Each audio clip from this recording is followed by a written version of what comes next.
नमस्कार किसान भाइयों, मैं रवीना फ्रेशो कार्ट की यूट्यूब चैनल पर आपका एक बार फिर से स्वागत करती हूँ।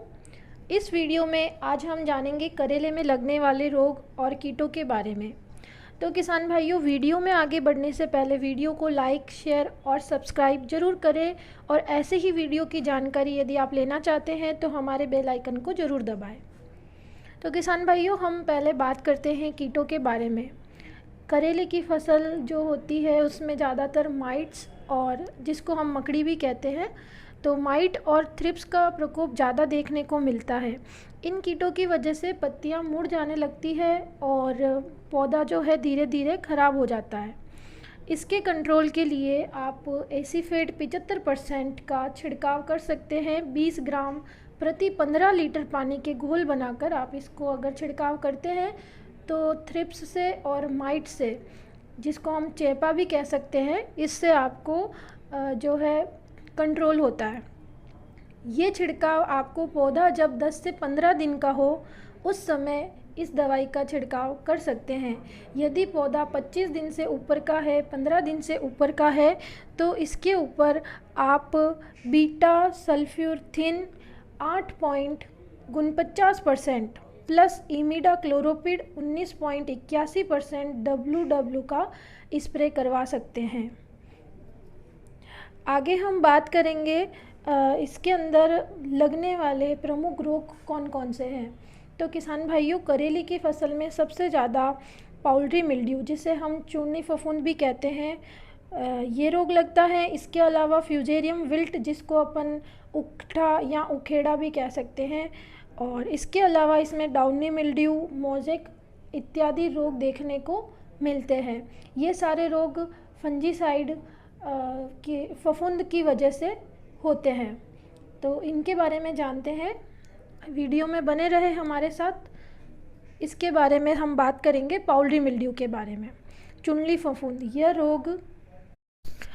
यह रोग होने पर करेले के पत्तों पर आपको सफ़ेद कलर का पाउडर की तरह चूर्ण दिखाई देगा, जो कि पत्तों की निचली सतह पर लगा होता है। धीरे धीरे ये पौधा पूरा सफ़ेद हो जाता है, पौधे की पूरी पत्तियां सफ़ेद हो जाती है और पौधा कमज़ोर हो जाता है और सूख कर झुलस जाता है। ये अगर आप इसका कंट्रोल समय पर नहीं करते हैं किसान भाइयों, तो ये रोग पूरे खेत में धीरे धीरे फैल जाता है और पूरे खेत को ख़राब कर देता है। इसके बचाव के लिए आप कार्बेंडाजिम 12% प्लस मैनकोजेब 63% का 2 ग्राम प्रति लीटर पानी के हिसाब से घोल बनाकर छिड़काव कर सकते हैं, जिससे इसकी रोकथाम होती है। यदि किसान भाइयों आपके खेत में उखेड़ा रोग का यहाँ उकटा रोग का रोग दिखाई देता है पौधों पर, तो आपको उसका तुरंत इलाज करना चाहिए। इस रोग को आप कैसे पहचानेंगे, तो हम इसके बारे में बताते हैं। यदि ये रोग हो जाता है आपके खेत में, तो पत्तियां जो है वो मुड़ने लगती है और पौधा खड़े खड़े सूखने लगता है और पूरा पीला पड़ जाता है। पीला पड़ने के बाद वह धीरे धीरे भूरे कलर का होकर बिल्कुल सूख कर और ख़राब हो जाता है। इसे हम उखेड़ा रोग कह सकते हैं। इसके कंट्रोल के लिए किसान भाइयों आप स्ट्रेप्टोसाइक्लिन प्लस मैनकोजेब 2 ग्राम प्रति लीटर पानी के साथ में मिलाकर आप यदि इसका छिड़काव करते हैं तो उखेड़ा रोग से कंट्रोल होता है। आगे हम बात करेंगे किसान भाइयों डाउनी मिल्ड्यू, जो कि पत्तियों की ऊपरी सतह पर आपको दिखाई देता है और इसमें छोटे छोटे धब्बे पड़ जाते हैं पत्तियों के ऊपर, और ये जो धब्बे होते हैं पीले कलर के होते हैं।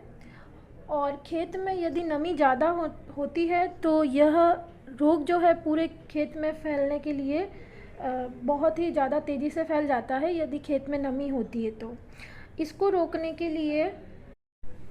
रोकने के लिए क्लोरोथैलोनिल 300 से 400 ग्राम प्रति एकड़ या फिर मैनकोजेब का 50% वाले मैनकोजेब का 30 से 35 ग्राम 15 लीटर पानी में आप छिड़काव करवा सकते हैं, जिससे डाउनी मिल्ड्यू का कंट्रोल होता है। तो किसान भाइयों आगे हम बात करते हैं कि करेले की फसल में वायरस का भी प्रकोप ज़्यादा देखा गया है। मोज़ेक वायरस इसमें ज़्यादातर देखने को मिलता है। यह वायरस पौधों पर पीली पीली और सफ़ेद कलर की धारियाँ बना देता है।